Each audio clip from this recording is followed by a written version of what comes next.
welcome. We are going to do a video on volume here, do a couple different problems. This first one is a rectangular prism that is 10 wide, 5 long, 5 deep, and 5 high. And so if we look at what the we have, you remember you have these notes on 11.2 on surface area and volume. The rectangular prism is the volume is length times width times height. They've written those little dots for multiply, but actually you could just write V equals LWH because that means length times width times height. So we're going to go over here. And you can call any one of these whatever because it all comes out the same. This is, let's say, the length. We'll say that width is 5, and then the height would also then be 5. And then you just multiply them together.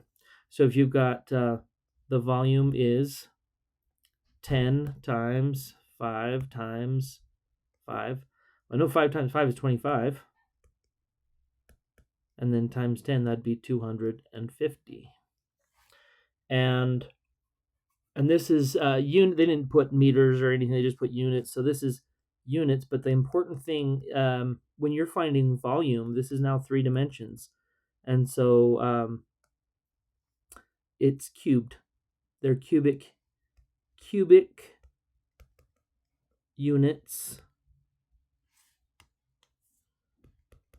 units, or we would say units cubed. And you can just write it in shorthand way like that with the 3, which we read as cubed. And so 250 units cubed. And that's that. Now, on the second one, we've got a triangular prism. And the thing that I'd like you to notice here is that in our formulas for surface area and volume, down at the bottom, it says, in general, to find the volume of prisms, you find the area of the face and multiply it by the height. And so we may write that instead of like sometimes we write area is base times height, like for a rectangle or a parallelogram. But when we're talking about volume, we would say volume equals, and then instead of lowercase b, we'd use uppercase B for the base, which means the area of the base.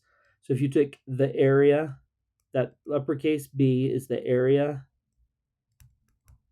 of the base, and we multiply it by the height, then that'll give us the volume. So let's go over here.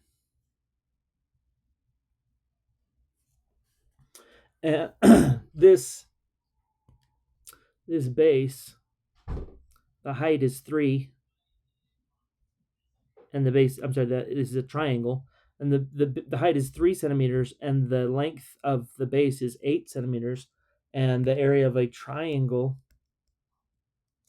is 1/2 the base times the height, or if you prefer, the base times the height divided by 2. Either way is fine. You could write it either way. So I'm going to take 8 times 3 and then divide that by 2. Now 8 times 3 is 24. Divide by 2 then would be 12. And that's the area of the base. So because it's centimeters, this is square centimeters.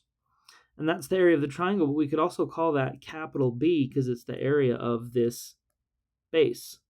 Imagine if you were to put this on edge. It's going to kind of look like this. And so that's the base, the part that we would put on the ground if you wanted to tip it up like that. And the area of the base is 12 centimeters. So the height then is 10. That's that perpendicular distance from the base. So if you take the volume, that'd be 12 centimeters squared times the height, 10 centimeters. And 12 times 10 is 120. And centimeters squared times centimeter would be centimeters cubed or cubic centimeters. And that would be the volume here. Ok, ahora en español. para encontrar volumen, usamos la fórmula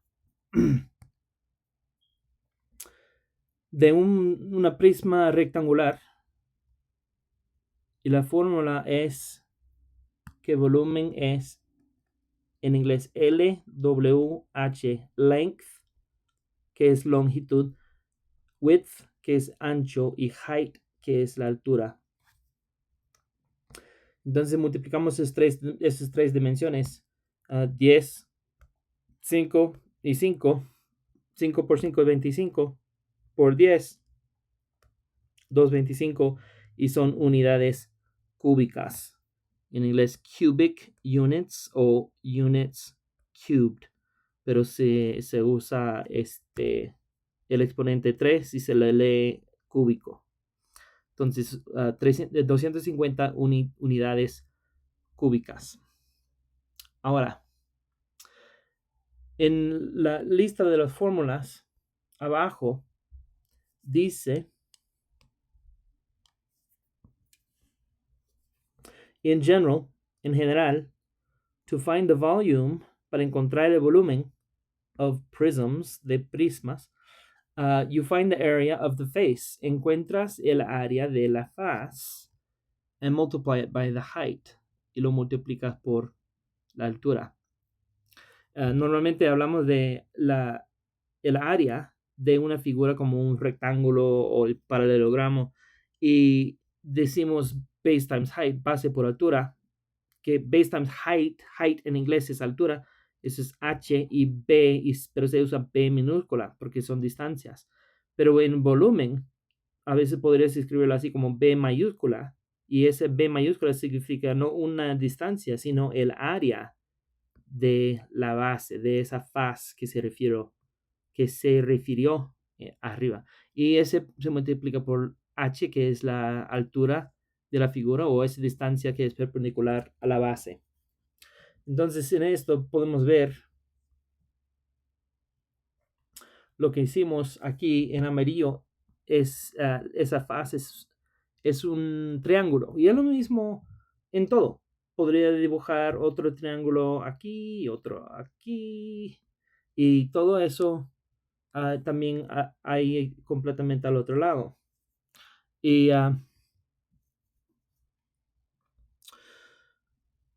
eso es lo que se refiere como la base. Entonces, el área de eso, que ese es un triángulo, es base por altura, base times height, y se divide entre 2. Esa es la fórmula de área de un triángulo. Entonces, la base, 8, por la altura, 3, y eso de que se divide entre 2. 8 por 3 es 24, divide entre 2 es 12, y eso es 12 centímetros cuadrados. Ahora, eso es B mayúscula, ese es el área de la base de ese triángulo. Entonces, si le toma ese 12 centímetros cuadrados, lo multiplica por esta distancia 10, que es perpendicular a esta base, podrías encontrar su volumen. 12 por 10 es 120, centímetro cuadrado por centímetro es centímetro cúbico, y ese volumen.